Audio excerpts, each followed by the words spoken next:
Okay, I will start now. Can you see the screen? Yes, sir. Okay. So Doppler's effect in sound. Doppler effect in sound, it deals with the change of frequency. In fact, whenever there is the relative motion between source of the sound and observer or detector of the sound or observer of the sound, then frequency received by the observer will be other than the actual frequency. Observer receives other frequency than the actual frequency. That phenomena is first, it was noticed by Doppler, and he gave the Doppler's law. In that frequency received, which is f dash apparent frequency, actual frequency will be f, will depend upon the velocity of sound in air. Sound wave कितनी speed से चल रही है, source कितनी speed से चल रहा है, और ऑब्जर्वर कितनी स्पीड से चल रहा है. इन तीन फैक्टर पे डिपेंड करेगा.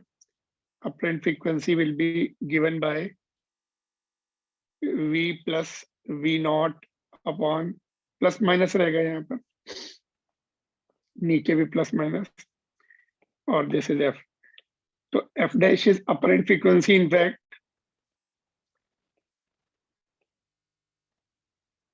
apparent frequency that is received by the observer with the speed of sound in air, speed of sound in still air, v or the speed of observer,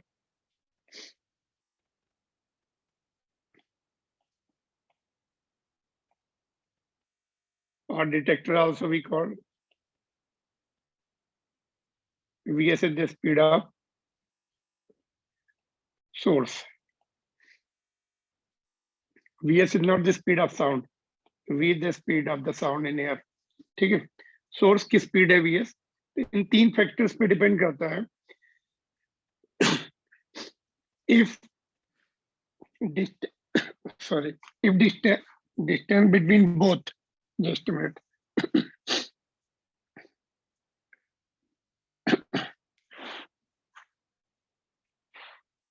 If distance between both decreases, okay, let me read here. Whenever, how we define it here? Whenever there is the relative motion between source and sound, source of the sound and observer, O, then frequency received by observer is other than the actual frequency, which is F. F is the actual frequency, है ना? F is the actual frequency. Let me write here.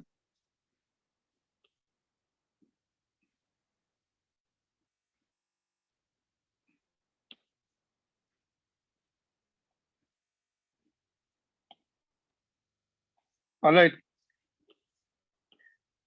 If distance between them decreases, इनके बीच का distance कम हो रहा है, then frequency increases, and if distance increases, frequency decreases, vice versa. अगर वो distance decrease हो रहा है तो frequency increase हो रही है, and distance increase हो रहा है तो frequency decrease हो रही है. So how do we use these? Where do we use this change of frequency in day-to-day life? It is used in medical science, like ultrasonic machines works on this principle, by which interior part of the bodies are checked for their proper functioning. And Doppler's effect of light is also there, which is almost similar way it is there, but formula is different. Doppler's effect of sound, light is used to find out the speed of the cricket and tennis ball, the speed of traffic also, vehicles की speed gun use करते हैं. That also works on the Doppler's effect of sound and Doppler's effect of the what is called light. And also radars are also working on this principle. Doppler's effect of electromagnetic wave. So many uses are there in day-to-day life, but we'll focus on the Doppler's effect in sound, for which we have the formula this. F dash is V plus minus V naught upon V minus. Some books write like this, but we have to select the sign. You don't have to worry. Plus minus plus minus. Ultimately, we have to select the sound. I mean signs. So easy. It is easy to select. For example, both are moving towards each other. If both move towards each other, see how do we select the sign. First case में,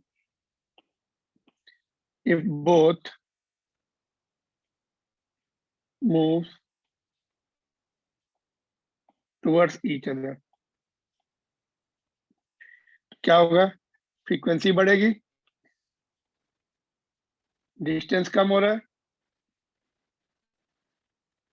और double faster speed से बढ़ेगी, because this is also coming this side, this is also coming this side, है ना? जैसे diagram में बना लो ऐसा,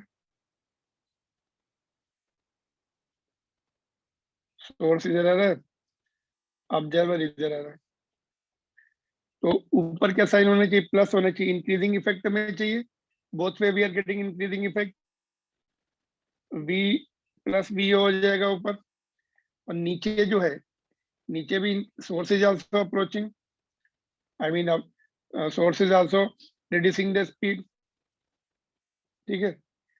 तो नीचे भी इंक्रीजिंग इफेक्ट के लिए क्या होगा? नीचे माइनस लिखना पड़ेगा, नीचे की क्वांटिटी छोटी होनी चाहिए,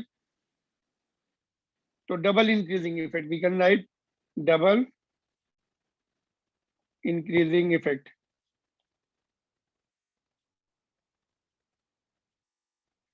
All right, just let me make the space here.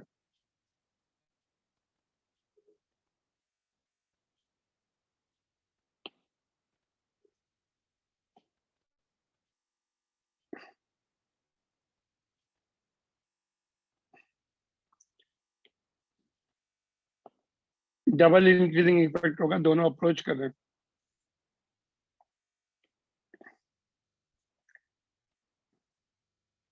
Easy to remember, देखो alphabetically O comes first in dictionary, तो ओ वाला टर्म्स ऊपर है और एस कम्स लेटर डिनोमिनेटर में है, एंड वी दोनों में है ना? We is in the both, तो there should not be any confusion. Now both moves away from each other. Suppose source इधर जा रहा है, ऑब्जर्वर दूसरी तरफ जा रहा है, तब क्या होगा? Frequency will have double decreasing effect, है ना?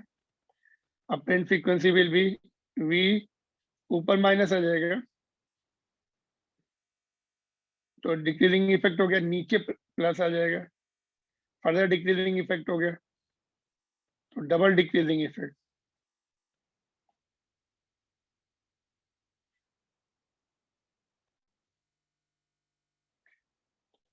दोनों दोनों डिस्टेंस बढ़ाने की टेंडेंसी है दोनों में. Are you getting it?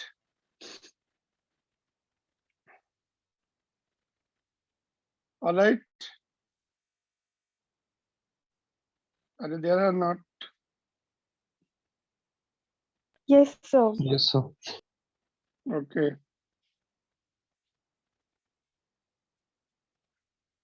तो अगर if one of them is at rest, suppose observer rest है, तो वीओ 0 पुट कर दो यहाँ पर. सोर्स रेस्ट पर है तो वीएस 0 पुट कर दो. At least one of them should move. दोनों रेस्ट पर हो गए तो फिर फ्रीक्वेंसी विल नॉट चेंज, तो ये भी 0, ये भी 0, तो we will get cancelled, apparent frequency will be f only. At least one of them should move to have that change of frequency, effect of change of frequency. All right, now continuing this sign convention में देखो, if both are moving in, say suppose if I give you the situation, select the proper sign if both move towards right. दोनों right में जा रहे हैं, देखो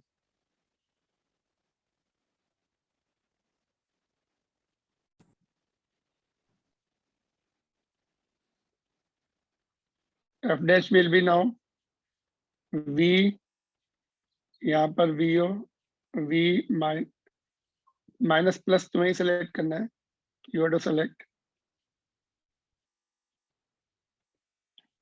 बोलो this much we return. Now you have to select plus minus, ऊपर plus आएगा कि माइनस आएगा, एंड नीचे प्लस आएगा कि माइनस आएगा।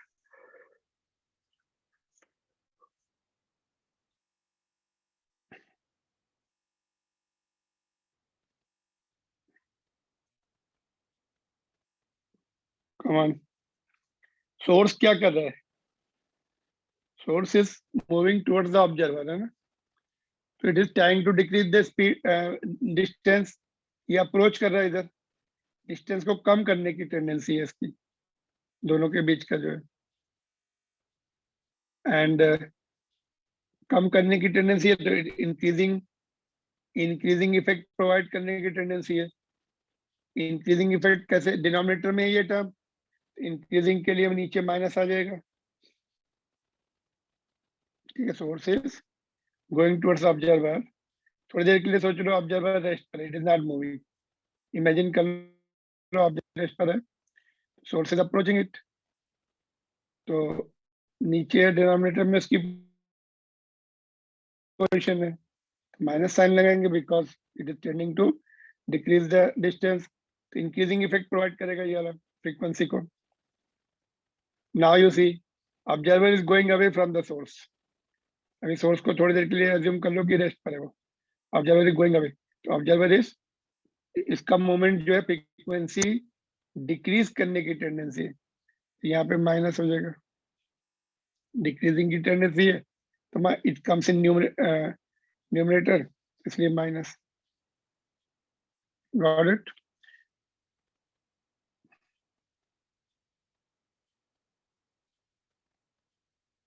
इसीलिए सपोज ट्रेन में you are sitting in the train, okay, suppose दूसरी दोनों दोनों लेफ्ट मूव कर रहे हैं, तब क्या आएगा?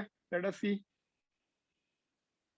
Try to write yourself, both are moving towards left, repeat,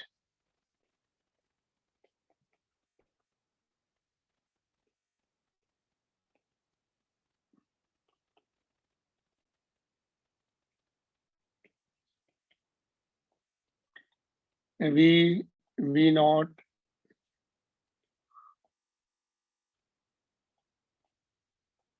VS, fill the blank, both are moving towards left. Now source जो है going away from the observer, तो यहाँ पे क्या आएगा? डिक्रीजिंग इफेक्ट प्रोवाइड करेगा फ्रीक्वेंसी को, डिनोमिनेटर क्या आएगा?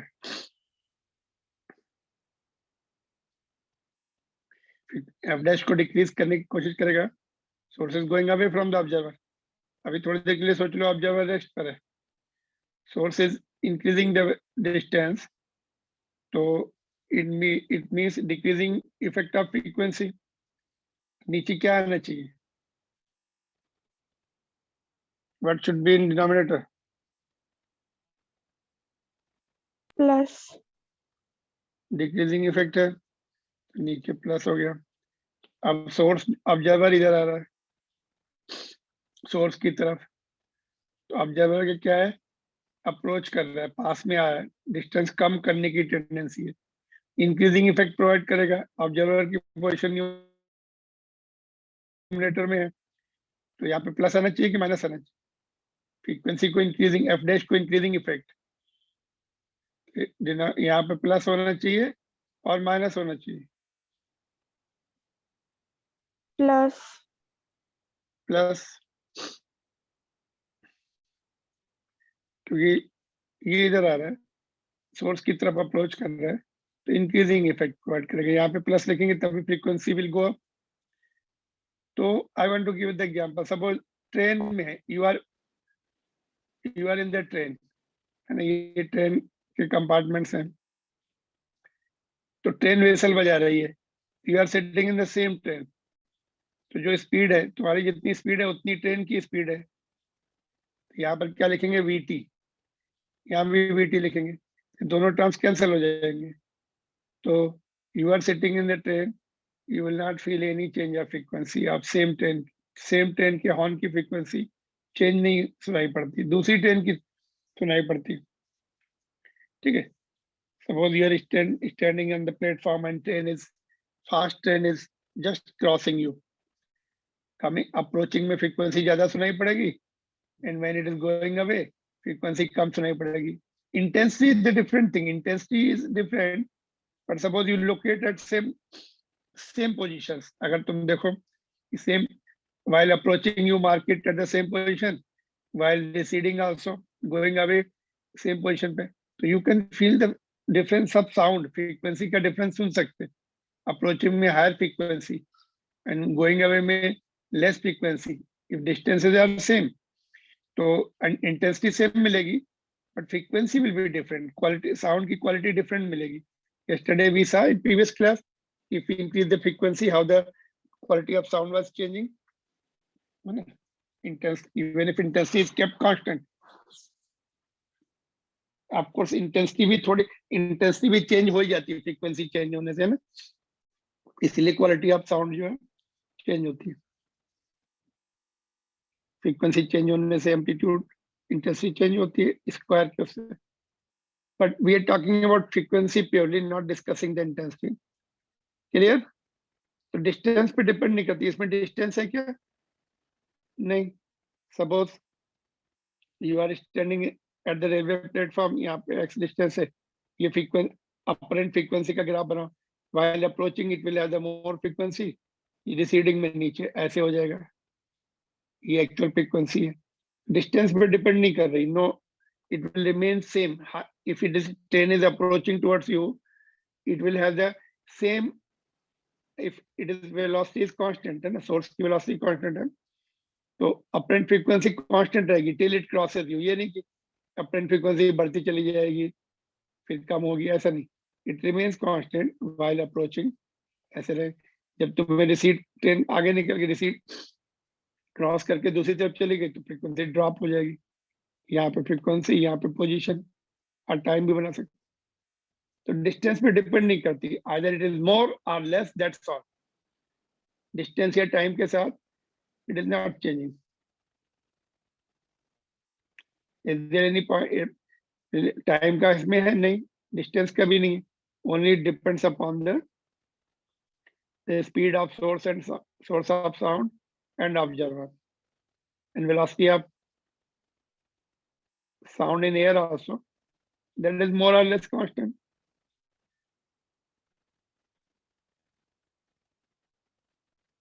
क्लियर? फार्मूला समझ में आ गया? 3 term.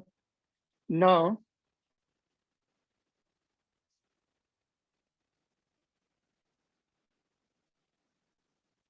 C further.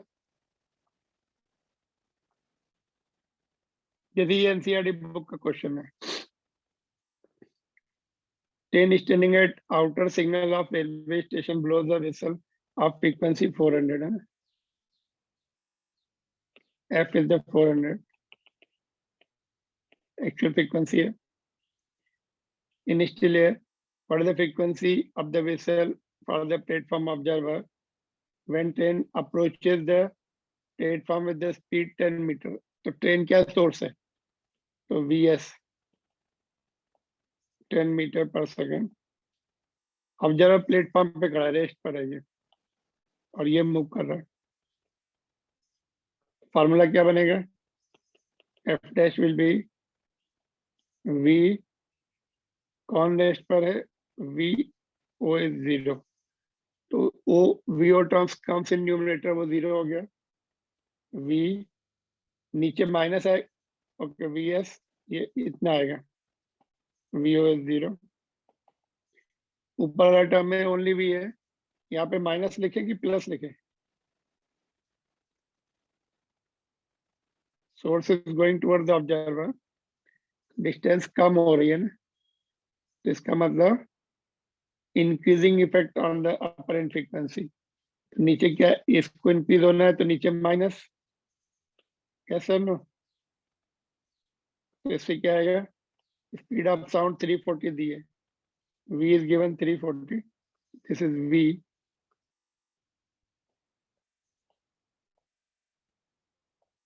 (340 minus Vs), that is 10, into apparent frequency is 400 hertz. तो 340 upon 330 हो जाएगा 1.0 something multiplied by 400 will give you 412 hertz. ठीक है, और कितनी बढ़ गई? 12 फ्रीक्वेंसी हायर मिली, 12 हर्ट्ज हायर मिली उसको. नाउ रिसीट्स, ये इधर जा रहा है, receipt is going away. Second part में क्या हो जाएगा?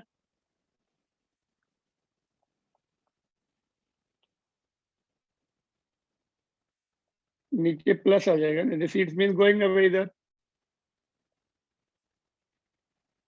ऑब्जर्वर अभी भी रेस्ट पर है,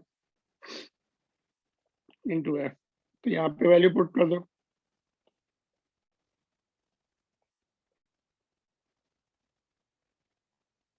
.9 समथिंग आएगा ये. इफ यू सिंप्लीफाई इट तो ये आ जाएगा थोड़ा 340.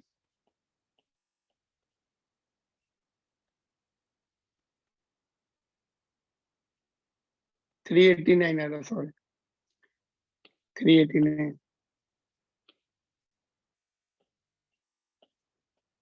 Got it? Clear? What is the speed of sound in each case? Speed of sound change नहीं होती. Speed of sound in each case will be 340 in each case.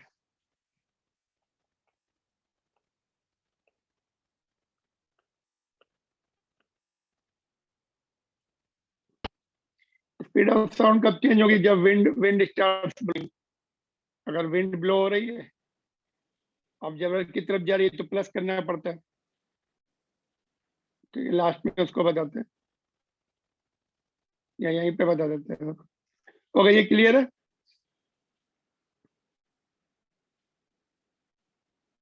Are you there? Quick answer. Yes, sir. No problem. No, देखो, sir. एक point और note कर लो.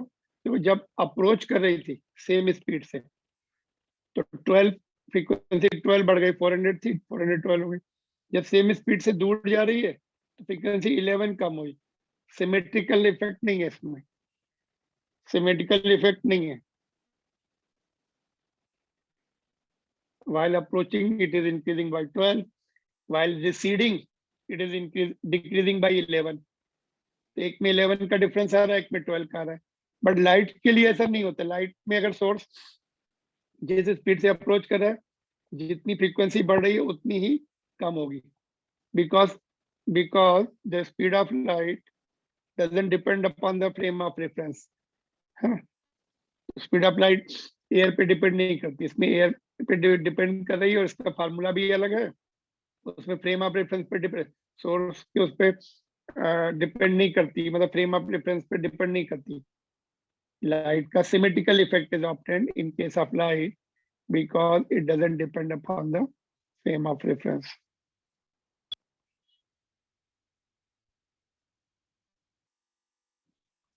Frequency बढ़ती घटती क्यों है? देखो इसमें, just let me give you one example. जैसे देखो, see source is here, S1 position पर जब है तब उसने सपोज एक क्रेस्ट रिलीज किया, साउंड का कॉम्प्रेशन रिलीज किया. तो ये वाला कॉम्प्रेशन, ये after some time it is reaching here.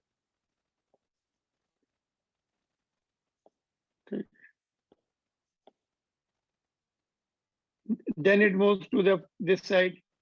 Suppose अभी ये S7 है, S7 का लास्ट वाला, उससे पहले वाला देख लो, बीच वाला, ये यहाँ पर देखो येलो वाला है. तो येलो वाला कौन सा? ये वाला. It is going this side, तो उसके बिल्कुल कॉन्सेंट्रिक होगा, उसकी पोजीशन की कॉन्सेंट्रिक कॉम्प्रेशन आएंगे. जब यहाँ पर है तो ये वाला हो गया.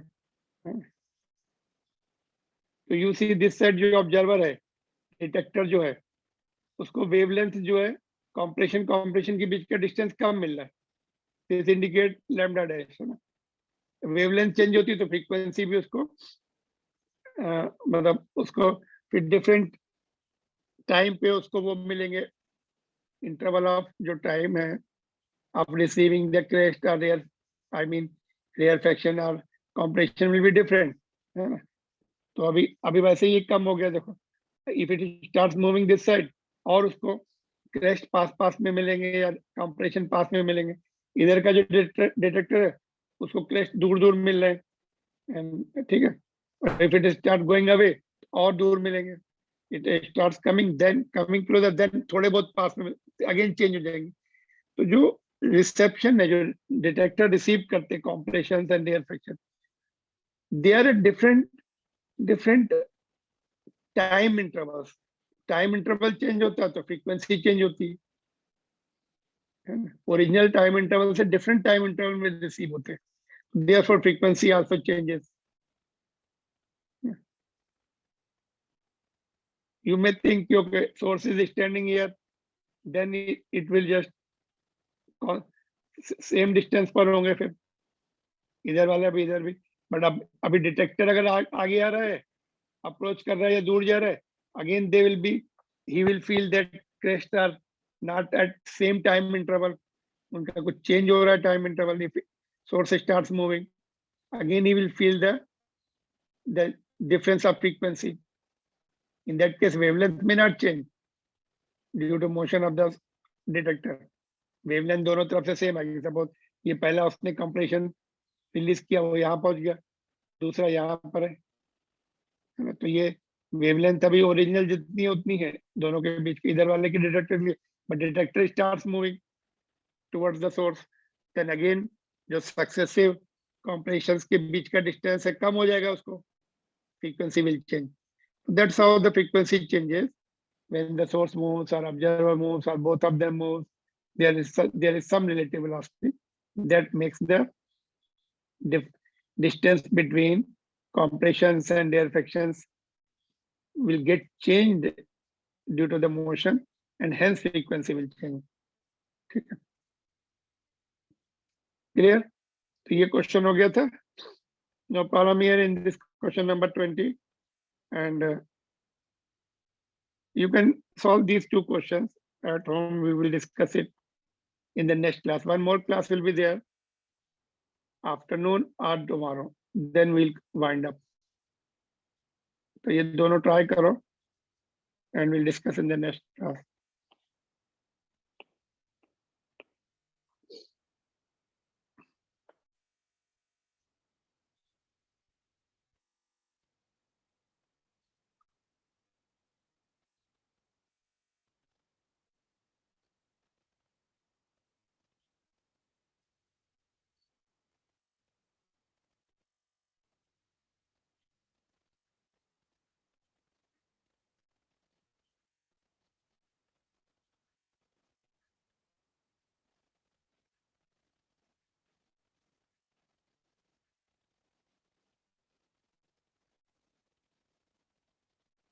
Done?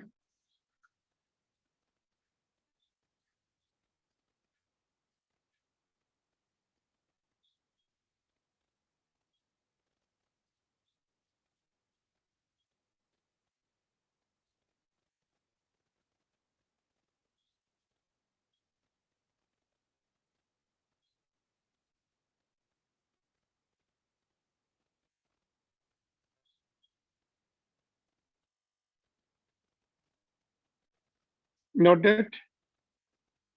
Yes, sir. ओके, इसको फिल करना है यहाँ पर कि फ्रीक्वेंसी कैसी, ये source is coming this side, detector और observer is, detector को observer बोलते हैं ना, उसकी स्पीड 0 है, रुका हुआ है वो, इसमें भी रुका हुआ है, इसमें both are going same direction, इसमें भी लेफ्ट में आ रहा है, बट स्पीड में भी डिफरेंट, यानी कि सेम स्पीड से आ रहा है। इसमें अब दोनों अप्रोच कर रहे हैं, इसमें दोनों रिसीड कर रहे हैं, तो frequency increases decreases or no idea, है ना। cannot be predicted. इस तरह से तो you have to fill it. और ये वाला भी सॉल्व करना है तुरंत। ये एनसीईआरटी बुक का क्वेश्चन देखते हैं एक और।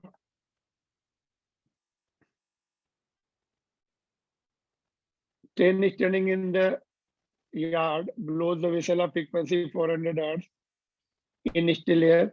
The wind starts blowing in the direction from yard to station with the speed of 10 meter per second. यहाँ पर सोर्स है, यहाँ पर ऑब्जर्वर है, तो V है और विंड भी चल रही है अभी उसी डायरेक्शन में ऑब्जर्वर की तरफ with the speed 10 है ना, विंड की speed 10. What are the frequency, wavelength and the speed of the sound for an observer standing on the station is on the platform? Is the situation exactly identical to? Okay, यहाँ पे देखो f dash will be wind velocity जो है observer की तरफ जा रही, तो वो ऐड हो जाती है इसमें, विंड वेलोसिटी ऐड कर देंगे दोनों में, यहाँ पे लिखेंगे wind velocity,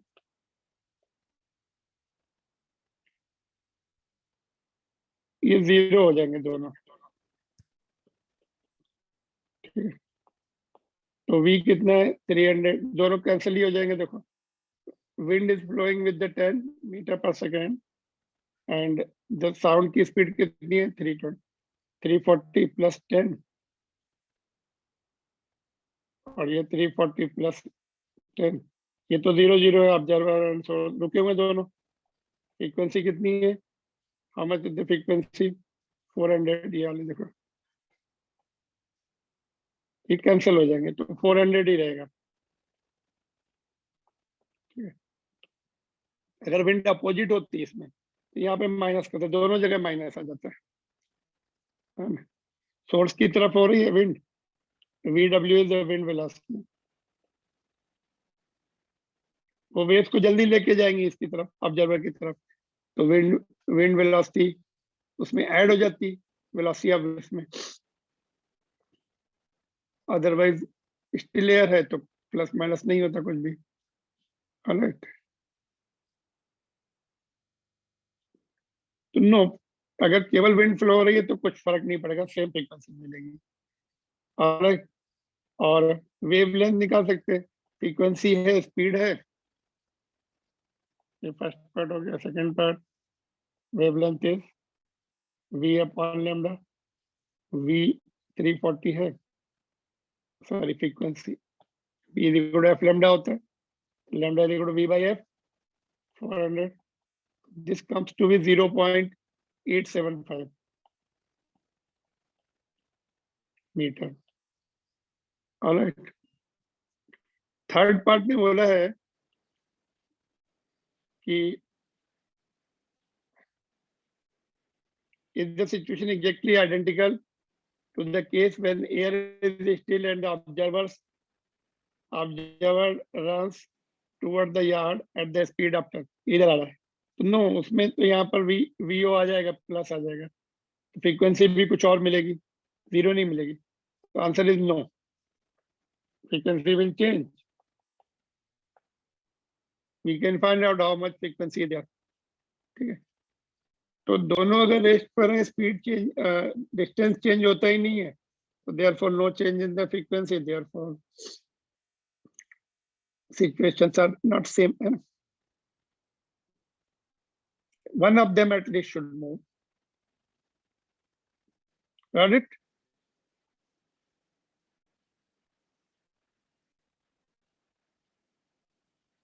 Anything you want to ask here? तो विंड, केवल विंड फ्लो होने से क्या होगा, frequency will not, you can directly write no change, यहाँ पे हमने सॉल्व करके देखा, but you can directly write and wavelength निकालने के लिए स्पीड को फ्रीक्वेंसी से डिवाइड करना पड़ता है, because v is equal to f lambda होता है। एंड थर्ड पार्ट में situation is not change if one of them is moving, frequency will certainly change.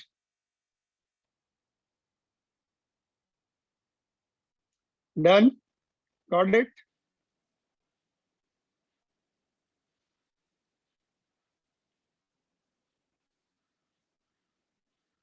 Are you there? Yes, sir. देखो ये दो two more questions are there in NCERT. देखो जैसे ये question है कि bat is flying about, flitting about a cave, है ना, navigating via ultrasonic beeps. यहाँ पर बैट है वो अल्ट्रासोनिक बीप्स प्रोजेक्ट कर रहा है केव्स के अंदर, and assume that the sound emission frequency of the bat is 40 kilohertz. 40 kilohertz है उसकी actual frequency.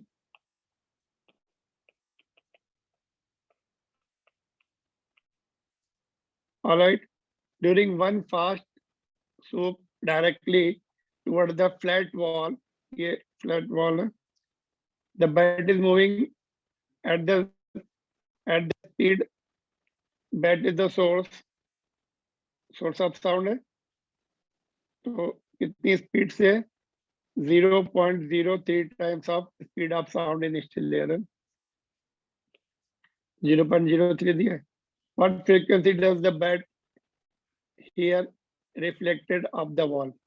ऐसे जा रहा है देखो, ऐसे उसने साउंड भेजी इधर, it will get reflected back. It will be equivalent to two cases. कैसे? देखो, when it is sending the moving and sending, कितनी स्पीड से मूव कर रहा है 0.03 time, and emitting the waves. So wall will receive certain frequency received by wall, frequency received by stationary wall. Wall is the observer. Suppose you are standing there near to the wall, so you are observer. Whatever the frequency you are observing, same is the wall is observing.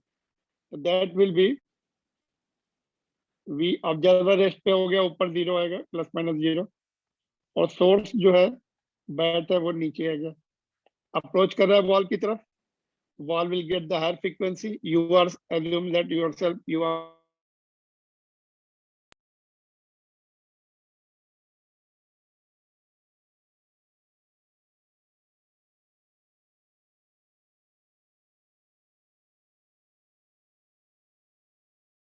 तो अभी फिलहाल तो छोड़ दो, ठीक है. Now what will happen? Wall will reflect the sound. Wall will act as a stationary source. Wall कैसा act करेगा? Stationary source जैसा act करेगा. And bat will be the observer now. पहले ये source था, ये observer था, अभी ये source हो जाएगा, ये observer. Now wall will be station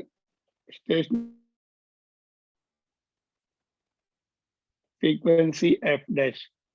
जो frequency उसको मिलेगी, same it will reflect back. It will reflect same frequency as received.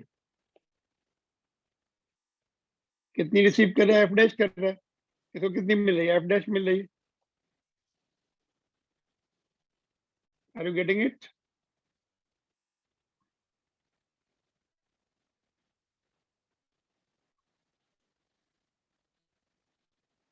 यहाँ तक ठीक है कि नहीं, बताओ जल्दी से. तो रोल रिवर्सल हो रहा है अभी, है ना. तो now F double dash will B, now observer approach कर रहा है इधर, तो यहाँ पर क्या होगा? V plus 0.03 times of V upon V minus source, तो सोर्स तो रेस्ट पर हो गया अभी, इनटू एफ डैश. ठीक है, F dash it is the, now wall is the source of frequency F dash. F dash की वैल्यू पुट कर दो यहाँ से, एफ डैश की वैल्यू यहाँ पुट कर दो,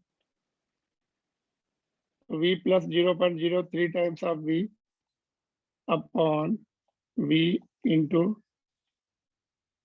v upon v minus 0.03 times of v into f। ये कैंसिल हो गया।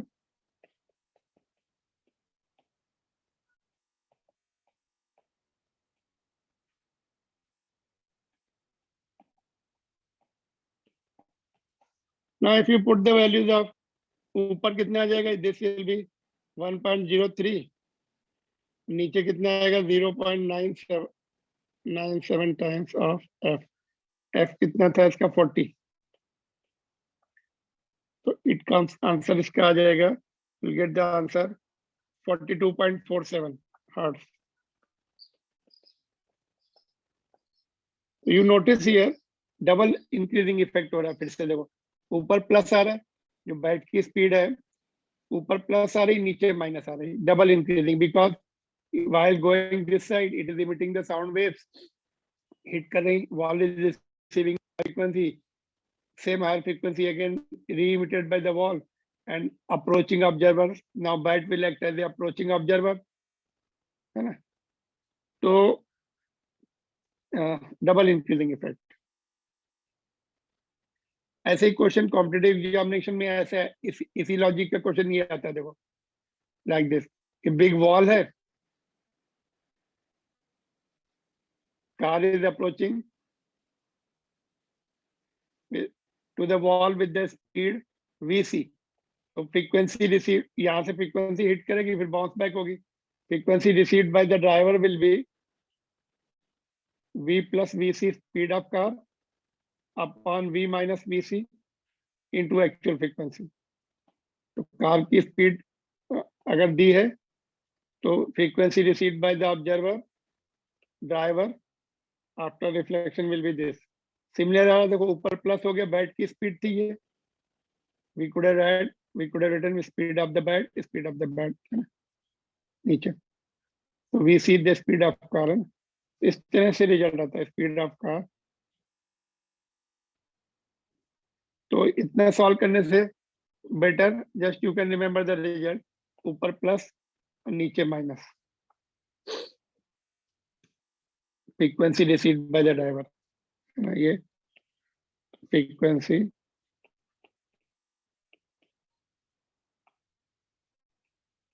Driver after reflection. ठीक है, तो सिमिलर रिजल्ट है बैट जैसे ही। नेक्स्ट क्वेश्चन में भी समवट सिमिलर रिजल्ट आ रहा है, सिचुएशन थोड़ी डिफरेंट है but again double increasing effect. देखो ये एनसीईआरटी बुक में लास्ट केस में देखो डबल इंक्रीजिंग इफेक्ट आ रहा है इसमें भी।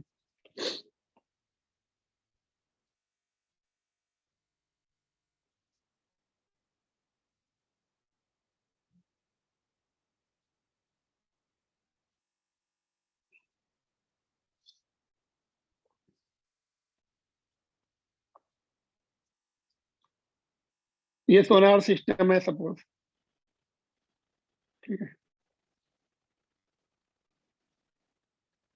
ये फ्रीक्वेंसी कितनी भेज रहा है 40 kilohertz, same as that of bat का भी क्वेश्चन किया था, उतनी सेम फ्रीक्वेंसी है क्या। An enemy submarine moves toward the Sonar with the speed of 3, okay, यहाँ पे एनिमी सबमरीन है,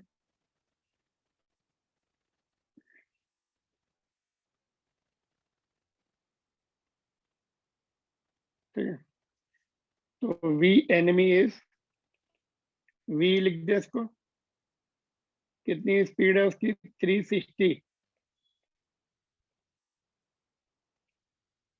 तो it will be how much 100 metre per second speed of enemy. तो वो एक बार ऑब्जर्वर बनेगा, एक बार फिर से सोर्स बनेगा, जैसे वॉल था ना, वहां पे wall was stationary, now it is stationary है ना, result coming will be same. What is the frequency of sound reflected by the submarine? What is the frequency of sound reflected by the submarine, enemy submarine, enemy की submarine. Take the speed of sound in the water 14. V is given. तो पहले देखो frequency received by enemy submarine. Frequency received by enemy submarine. F dash will be V. Observer, ये observer का काम करेगी, इधर आ रही है तो अप्रोच करिए तो प्लस वी और सोर्स रेस्ट पर स्टेशनरी है ये, एट रेस्ट है ना, यहाँ पे रेस्ट लिख देते हैं। तो सोर्स रेस्ट पर है तो नीचे 0 हो गया, ये एफ हो गया। नाउ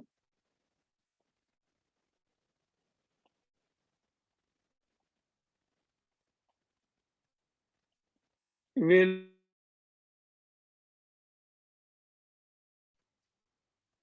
ऑलराइट, तो now enemy submarine will reflect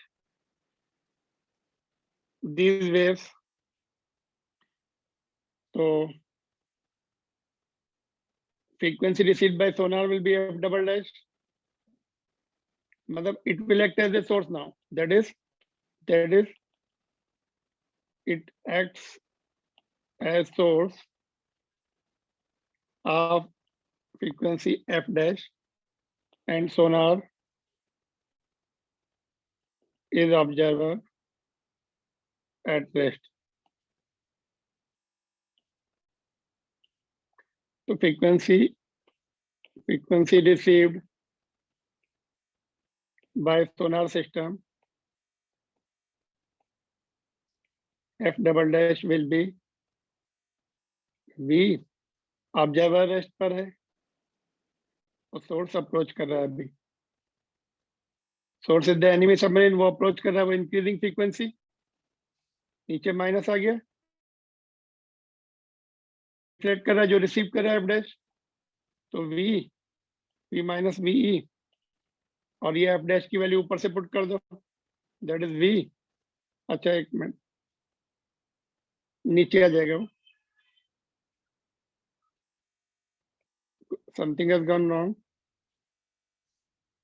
F dash हाँ सही है, v plus v upon v into F. Alright, तो just a minute,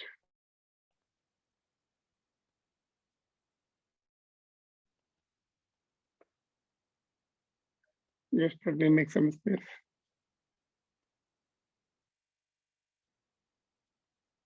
So v gets cancelled, v plus ve upon v minus v। तो यहाँ पर भी देखो सेम इफेक्ट हो गया, डबल इंक्रीजिंग इफेक्ट, ऊपर प्लस नीचे minus. Now you can put the value, v कितना है 1450,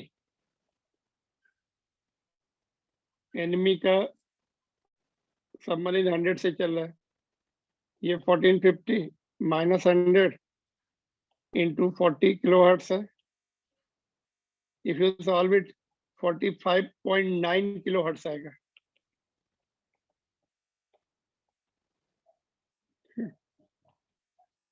तो ये फ्रीक्वेंसी मिलेगी, तो उससे उनको पता भी लग जाता है, after getting the frequency they come to no.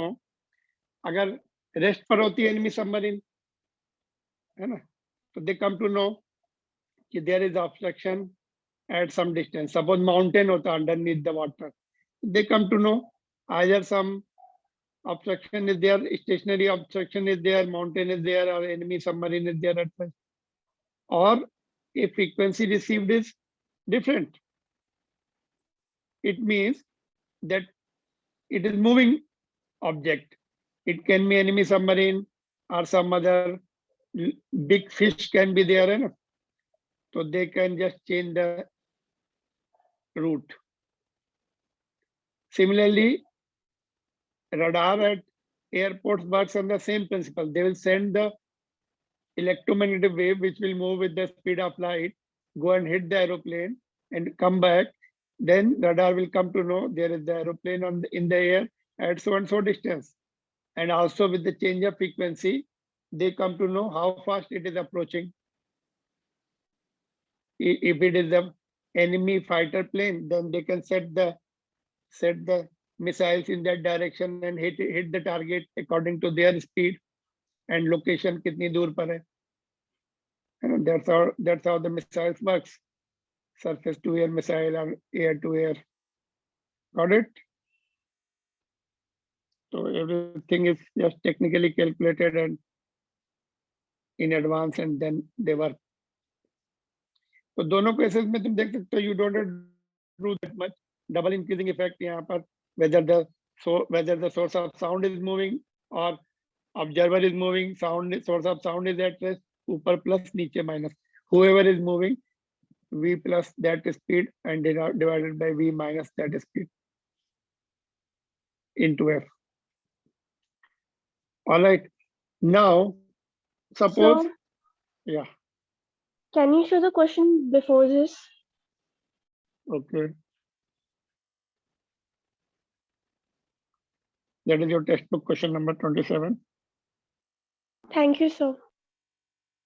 and this was the 25. So suppose now, so far we have seen they are moving along the line joining both. But suppose they are, if motion is at some angle with the line joining both, the source is going in this direction. Okay, source the observer has, suppose this is the observer going at some angle theta. In that case, component along the line joining will be taken.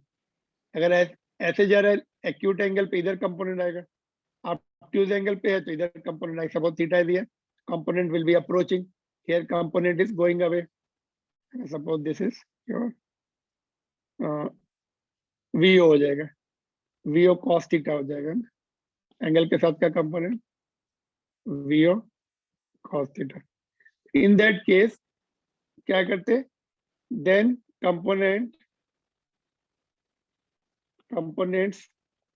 along the line joining are taken. Components along line joining, source and O, observer are taken.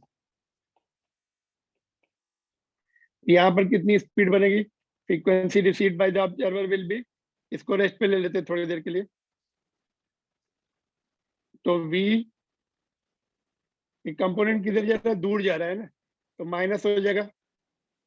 Observer का component will be minus VO cos theta, और नीचे rest पर है V plus 0 into F. ठीक है, ऐसे आ जाएगा. तो यहाँ पर VO था, ऐसा होना चाहिए था, बट ऐसा है. तो क्या किया, उसका कंपोनेंट ले लिया हमने along the line joining both.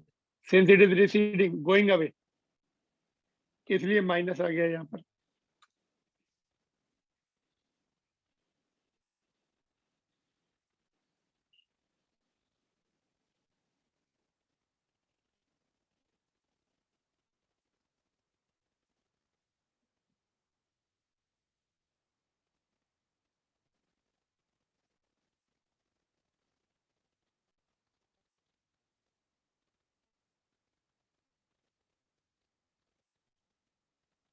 Clear?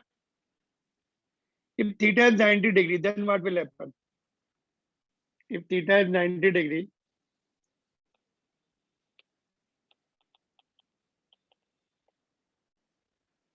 तो कैसा हो जाएगा? ये सोर्स है, observer goes like this.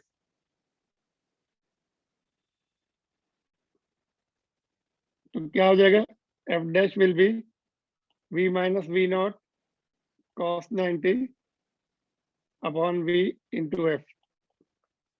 So F dash will be V minus 0 upon V into F. तो V cancel हो जाएगा. तो no change in frequency.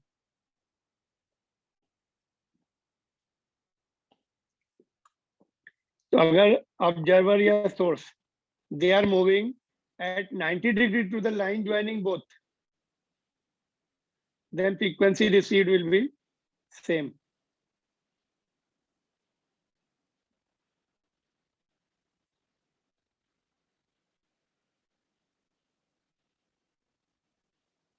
Frequency received will be same.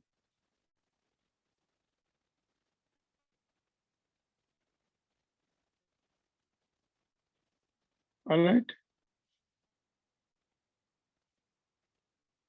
90 degree पे कोई इफेक्ट नहीं होता, सेम फ्रीक्वेंसी, डिस्टेंस पे depend करता नहीं, इंडिपेंडेंट ऑफ डिस्टेंस, एंगल पे डिपेंड कर रहा है। क्लियर? बाकी वही रहेगा, कंपोनेंट तुम्हें देखने पड़ेंगे, अप्रोचिंग कंपोनेंट है तो increasing effect,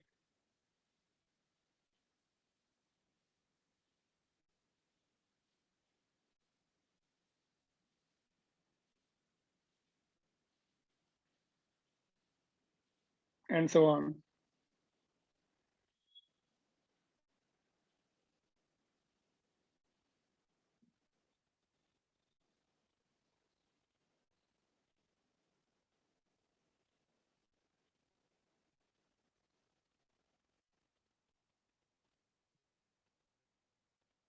All right.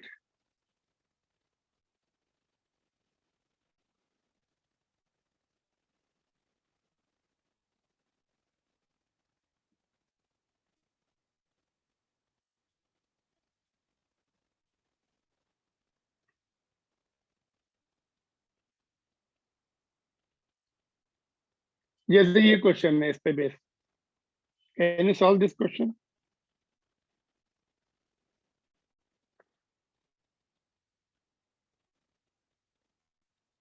Go through this question and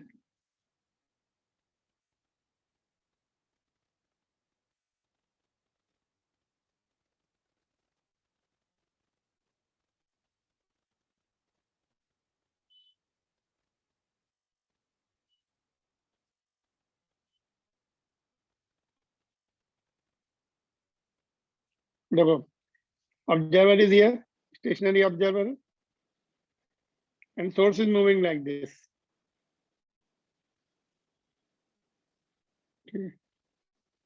B पर है तो it is going like this, C पर है coming like this, A पर है going like this.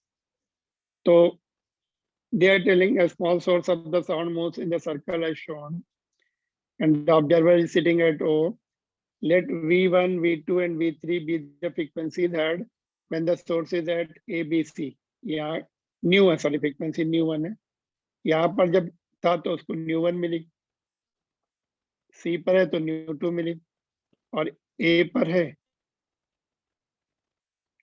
तो सीक्वेंस देखना पड़ेगा।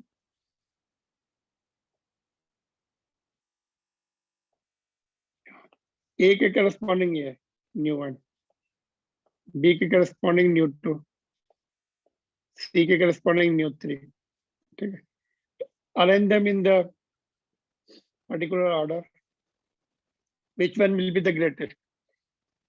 Corresponding to position A or corresponding to position B or corresponding to position C? Greatest कब होगी? जब B पर है तो इधर मूव कर रहा है, A पर है तो इधर मूव कर रहा है, C पर है तो नीचे मूव कर रहा है। तो corresponding to which position frequency will be maximum? बोलो जल्दी से।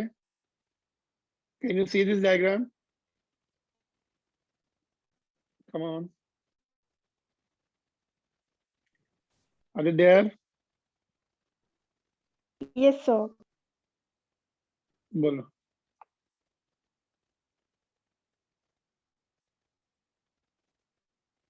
Corresponding to which position frequency will be maximum? वो पहले लिखनी है। Sometimes C यहाँ पर दे देते हैं ना, like this. D भी ले लो, चलो D पर इधर है, यहाँ पे मैं D लिख देता हूँ और D की न्यू 4 हो जाएगी।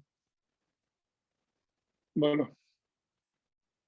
मैक्सिमम कौन सी होगी? मैक्सिमम बी की होगी, नहीं अप्रोचिंग कंपोनेंट है, देखो ये ऐसे है, इसका कंपोनेंट इस इधर आ जाएगा वेरी स्मॉल एंगल के साथ, तो अप्रोचिंग कंपोनेंट का मैक्सिमम होगा B, nu two will be greater. और ए में रिसीडिंग कंपोनेंट है, ऐसे ज्वाइन कर दो तो ये ऐसे आएगा, स्मॉल एंगल के साथ रिसीडिंग कंपोनेंट है, तो ए विल बी लीस्ट। और सी पर क्या होगा?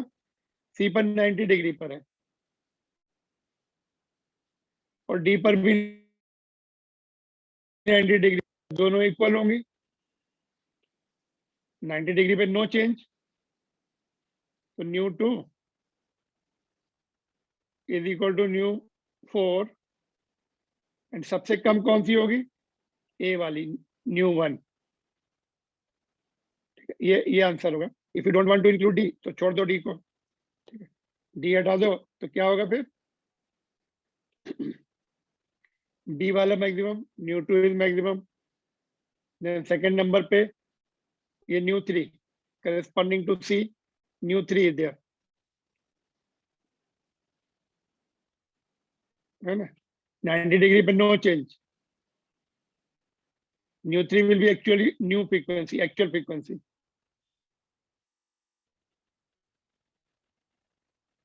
क्यों? Theta is equal to 90 degree है उसमें, और सबसे कम कौन सी होगी? ए वाली, गोइंग अवे, ऑब्जर्वर की रिस्पेक्ट में going away, new 2, new 3 and new, तो सी कौन सा ऑप्शन है? सी। गेटिंग और नॉट? बोलो जल्दी से, इसमें कोई प्रॉब्लम हो तो बताओ। No problem, sir. उसमें डिस्टेंस नहीं देखनी है, डायरेक्शन ऑफ डिस्टेंस के उसमें नहीं लिखने, कभी कभी स्टूडेंट डिस्टेंस देखते हैं तो रॉन्ग हो जाता है। हमें देखना है कि whether it is going away और अप्रोचिंग, और इट इज 90 डिग्री पर है। 90 डिग्री पर है तो frequency received will be same as the original frequency.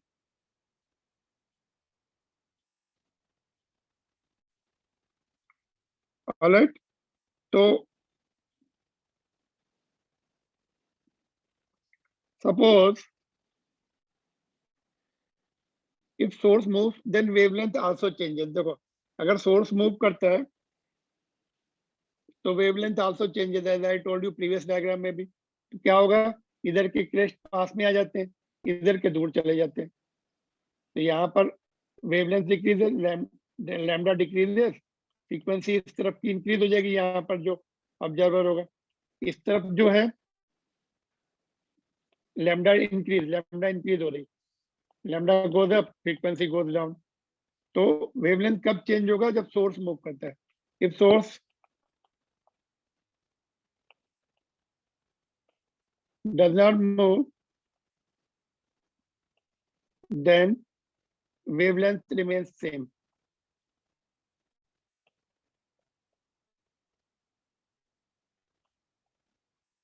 कैसे? देखो सोर्स यहाँ पर है, उसने पहला जो सपोज फर्स्ट रेयर फ्रैक्शन जो भेजा था या कॉम्प्रेशन भेजा था वो यहाँ पर आ गया,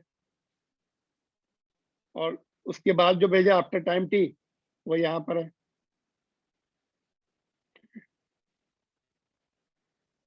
और उसके बाद जो भेजा वो यहाँ पर है सपोज। ये तो लैम्डा सेम है, यहाँ पे जो लैम्डा है उतना, इधर भी सेम, इधर भी सेम, इधर भी सेम। बट अगर अगर ऑब्जर्वर इधर आ रहा है तो उसको फ्रीक्वेंसी डिफरेंट मिलेगी, बिकॉज पहला पहला कंप्रेशन यहाँ पर, and this is expanding outward, ये एक्सपेंडिंग भी होते हैं आउटवर्ड, और ये इधर, ये इधर, तो यहाँ से उसको दूसरा कंप्रेशन जो है थोड़ा सा कम, थोड़ा सा पहले मिल जाएगा, फ्रीक्वेंसी विल बी मोर। और अगर ये इधर जा रहा है, पहला कंप्रेशन जो क्रॉस करेगा उसको speed should be less than the speed of sound, नहीं तो उसको फ्रीक्वेंसी, ये जो स्पीड होती है less than speed of sound होनी चाहिए ऑब्जर्वर की, if it is receding away, है ना। सपोज स्पीड ऑफ साउंड जो है 340 मीटर पर सेकेंड है, observer is moving with 400 metre per second, तो उसके पास कभी ये पहुंचेगी नहीं sound wave. That is a common sense. Observer should not move away with the faster than the speed of sound, है ना. तो अप्रोचिंग में इसको कंप्रेशन पहले पहले मिलते हैं तो फ्रीक्वेंसी इंक्रीज हो जाती. जब दूर जा रहा है ये कंप्रेशन उसको मिला, फिर ये वाला और थोड़ा लेट मिलेगा क्योंकि वो खुद भी चल रहा है ना, तो लेट मिलेगा. Time period between two successive compression will be changing, तो फ्रीक्वेंसी चेंज हो जाती है. Frequency in any case will change, but wavelength जो है कब चेंज होगा, जब सोर्स मूव कर रहा है. पहले जब यहाँ पे था तो उसका कंप्रेशन ये थे, फिर यहाँ आया तो ये हो गए. इस तरह से नॉन सिमेट्रिक हो जाएंगे, एक तरफ का गैप कम हो जाता है, एक तरफ का गैप बढ़ जाता है.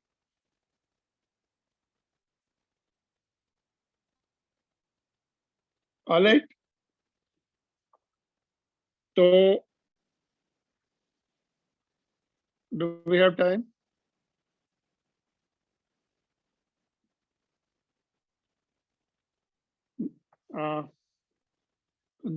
Is there any doubt in this? Just ask.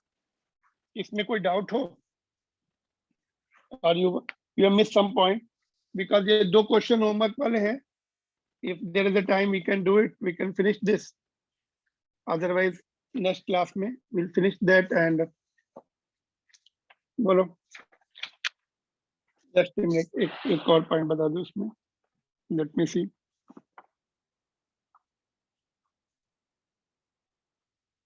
just wait.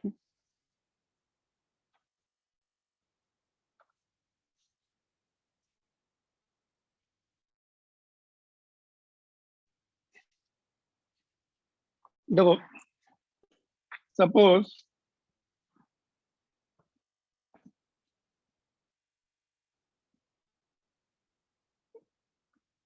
staying here only, just एक minute.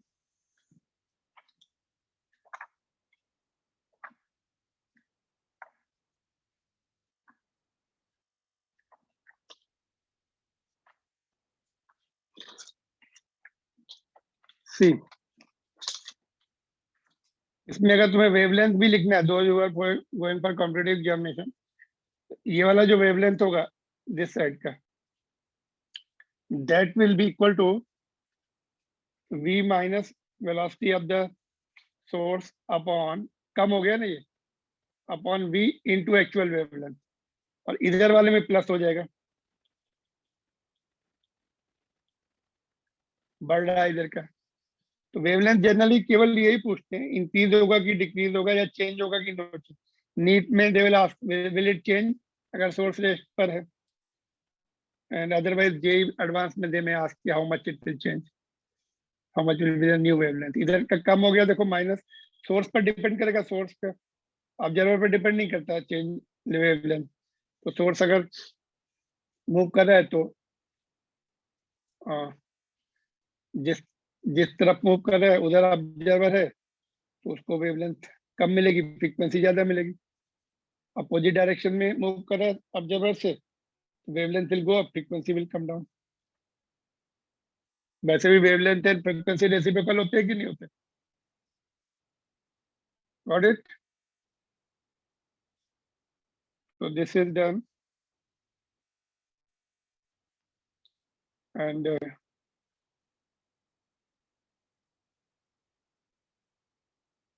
यहाँ पर देखो, सपोज ये कार है ब्लोइंग द हॉर्न, ऑब्जर्वर को यहाँ पे खड़ा कर दो, उसको बीट फ्रीक्वेंसी मिलेगी क्या? अप्रोचिंग फ्रीक्वेंसी एफ डैश है और रिसीडिंग फ्रीक्वेंसी भी एफ डैश है, कमिंग बैक फ्रीक्वेंसी भी एफ डैश है. तो बीच में ऑब्जर्वर खड़ा कर दो तो उसको बीट्स नहीं मिलेंगी, you will not receive the beats. यहाँ पे ऑब्जर्वर खड़ा कर दो तो उसको जो है ये जो फ्रीक्वेंसी, ये जो डिक्रीजिंग वेवलेंथ मिले, डिक्रीजिंग फ्रीक्वेंसी मिलेगी, सोर्सेज गोइंग अवे, वॉल से टकरा के, एक तो वो एफ डैश मिलेगी गोइंग अवे वाला, वॉल से टकरा के आएंगी, वो दूसरी फ्रीक्वेंसी होगी. तो ऑब्जर्वर अगर यहाँ पे खड़ा है behind the car, it will get the beats, और बीच में खड़ा है तो बीट्स नहीं मिलती उसको, एक के लिए बीट्स नहीं मिलेंगी, बी को मिलेंगी.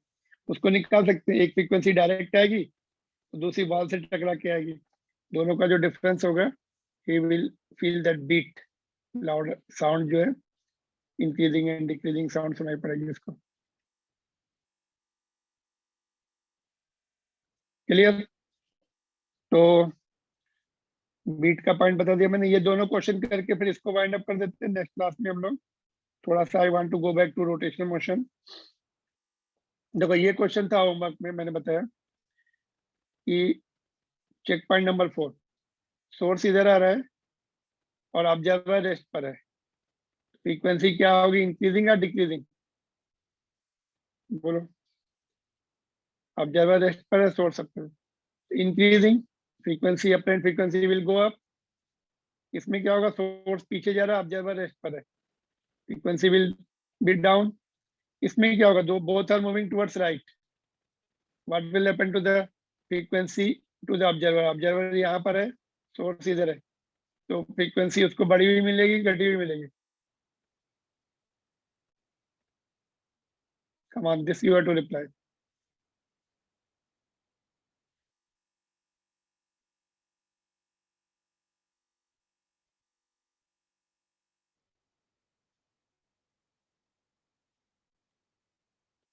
ओके, ई में क्या होगा, चलो, both are moving towards each other, frequency will increase or decrease? Frequency received by detector will go up or go down? Come on, are you there?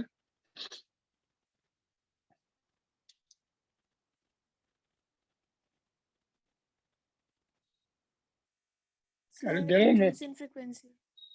हाँ, इसमें दोनों अप्रोच हो रहे हैं, डबल इंक्रीजिंग इफेक्ट आएगा, ऊपर प्लस प्लस वीओ और नीचे माइनस वीएस, और इसमें दो both are moving away, double decreasing effect, ऊपर माइनस और नीचे प्लस। ये दो बच गए, दोनों लेफ्ट में जा रहे हैं या राइट में जा रहे हैं, ये दोनों बच गए, डी एंड सी। इनके क्या आंसर होंगे? इसमें हमें पता नहीं है कितनी स्पीड से चलने हैं, वो सेम स्पीड से चलने तो no change, F dash will be up. अभी हमने ट्रेन वाला एग्जांपल लिया था ना, ट्रेन में बैठे हैं, सपोज ये ट्रेन में बैठे हैं और ये तो विसल बजा रही है, आप पैसेंजर बैठा हुआ है, तो दोनों सेम स्पीड से चलने हैं, तो apparent frequency will be same frequency. इसमें भी ट्रेन का एग्जांपल ले लो, ये ट्रेन है, ये सोर्स है, ये ऑब्जर्वर बैठा हुआ है, दोनों सेम स्पीड से जा रहे हैं, तो apparent frequency will be no change. But यहाँ पे दिया नहीं कि सेम स्पीड से जा रहे हैं, तो कैन नॉट बी डिटरमाइंड। अगर सपोज इसकी स्पीड ज्यादा है, ये सोर्स है, ये ऑब्जर्वर है, तो ये डिस्टेंस स्पीड ज्यादा है, तो ये डिस्टेंस कम करेगा, फ्रीक्वेंसी का net effect will be increasing. अगर इसकी स्पीड ज्यादा है, ये डिस्टेंस बढ़ाएगा, तो net effect will be decreasing, है ना? तो can not be determined in the two cases. Let's see the answer.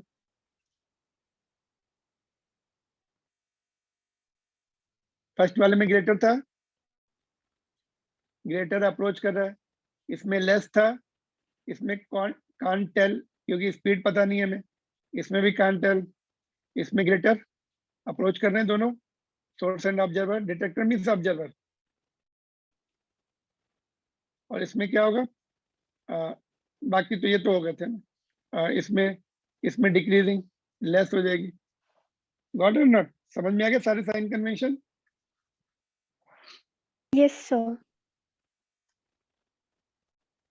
तो देख लो इसको, this is check point number 4। एक और क्वेश्चन बचा है, उसको करके वाइंड अप कर देते हैं, जो होमवर्क में दिया था।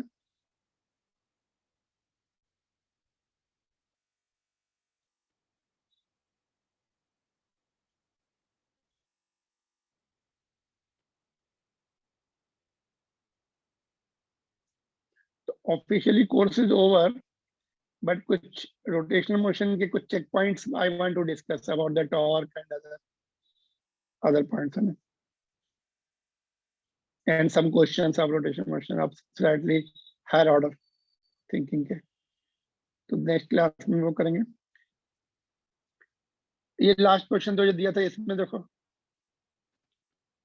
यहाँ पर ऑब्जर्वर रेस्ट पर है प्लेटफॉर्म पे, और सोर्स यहाँ पर है। ओके, सोर्स रेस्ट पर है, ओके ठीक है, सोर्स को ले लो रेस्ट पर, सायरन प्लेटफॉर्म पे लगाए रेस्ट पर। ऑब्जर्वर एक दिन एक ट्रेन से आ रहा है, इसकी फ्रीक्वेंसी एफ कितनी दी है, 5, किलोहर्ट्ज, ठीक है।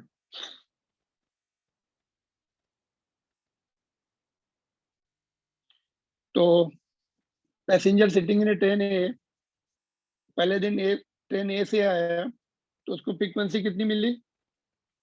5.5 किलोहर्ट्ज। इक्वेशन क्या बनेगी? F dash is equal to V, approach कर रहा है, ऑब्जर्वर है ये ओ, तो कौन सी ट्रेन में? ए में, तो वी ए, उसकी स्पीड वी ए अप्रोच कर रहा है तो प्लस हो जाएगा ना, और सोर्स रेस्ट पर है, नीचे वाला टर्म जीरो हो गया, वी एस इज जीरो।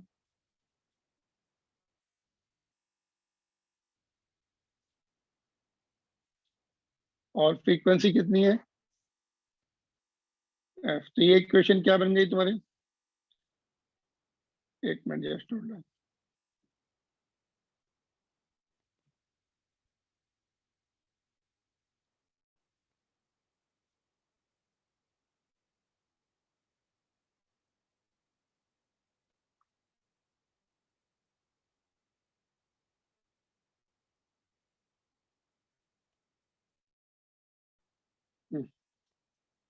ये इक्वेशन बन गई वन। ये कितना दिया?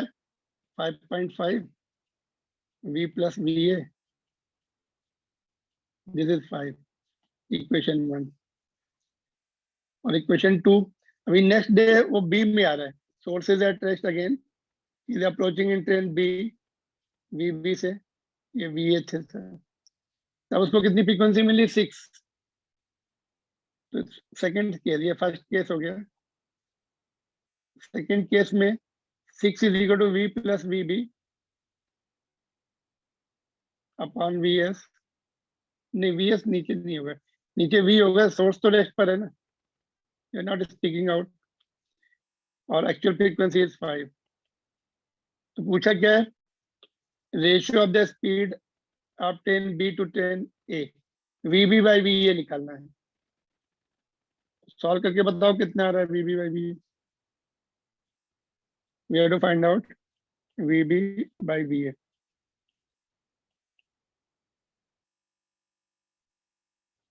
सॉल्व एंड टेल मी।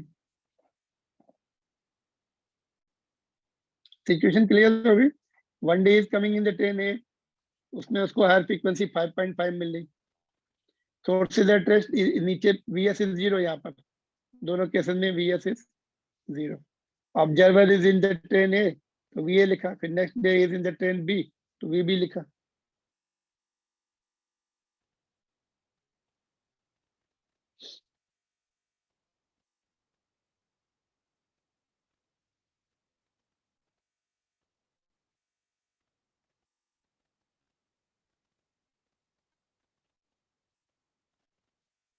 ये जो डॉपलर इफेक्ट का ये जो है ना, ये डिलीटेड पार्ट में है, डिलीटेड है इस बार। तो those are going for NEET and JEE, उनके काम का है। एंड ट्वेल्थ में हमें डॉपलर इफेक्ट है, तो हमें कंपैरिजन करना है यहाँ से, इसलिए we will recall it in the twelfth. Twelfth में लाइट का डॉपलर इफेक्ट है, तो that is in course, but this is deleted part and that is in the course. तो थोड़ा कंपैरिजन करना है वहां से, therefore we have gone through this Doppler effect.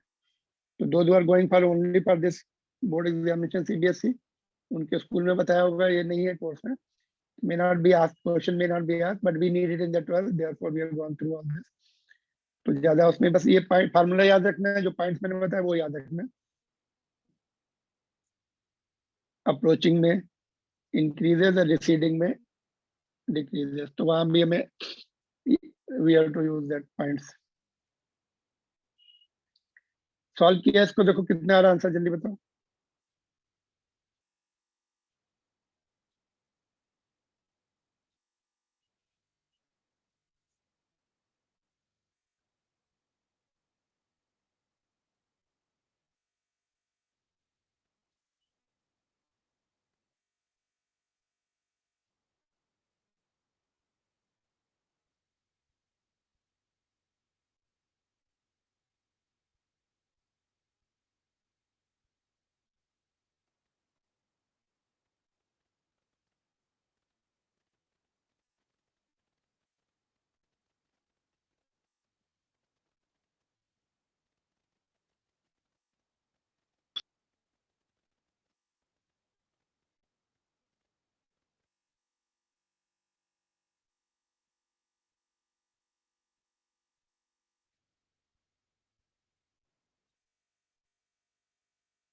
Come on, quick answer. Are you there? तुम लोग हो line पर? Yes, sir. कुछ आ रहा है आंसर देखो. इक्वेशन 1 को हम ऐसे लिख सकते हैं. 5 को डिनोमिनेटर में ले आओ. राइट हैंड साइड का 5 इधर लेफ्ट में डिनोमिनेटर में आ गया. इसको v by V plus V A by V लिख सकते हैं. तो ये हो जाएगा 1.1 और 1 plus V A by V. तो V A by V will be 0.1. तो वी ए 0.1 वी और वी बी यहाँ से देखो 6/5 is equal to V by V plus V B by V. यहाँ से 1.2 is equal to 1 minus 1 plus V B by V. तो यहाँ से क्या आ जाएगा? तो V B will be 0.2 V. निकालना क्या है? वी बी बाई वी है 0.1 वी. तो 2:1. 2:1 कौन सा ऑप्शन है? बी. क्लियर? देखो इसमें हम थोड़ा सा आइडिया भी लगा सकते थे क्योंकि सेकंड 10B में ही इज गेटिंग 10A में 0.5 की इंक्रीज हो रही फ्रीक्वेंसी, 10B में 1 की फ्रीक्वेंसी इंक्रीज हो रही. It B is moving faster, तो ratio should be more than 1. ज्यादा 10B is moving faster, hence ratio should be more than 1. इसमें लेस देन 1 है, ये रॉन्ग हो गया. इसमें भी लेस देन 1 है. अच्छा ये 2 में ऑप्शन था, तो you have to see which one is accurate. कभी कभी ऐसा होता है कि रेशियो जो है हमें रफ आइडिया लग जाता है कि वी आर नॉट, मतलब only one option is possible without solving also. तो कभी ऐसे चेक कर लो. If it is not there then you solve it fully. If 2 options are there then you have to solve it. Got it?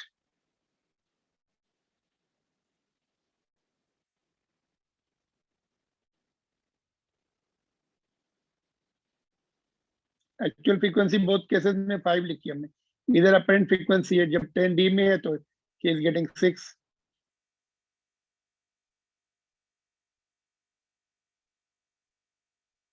Alright, anything you want to ask?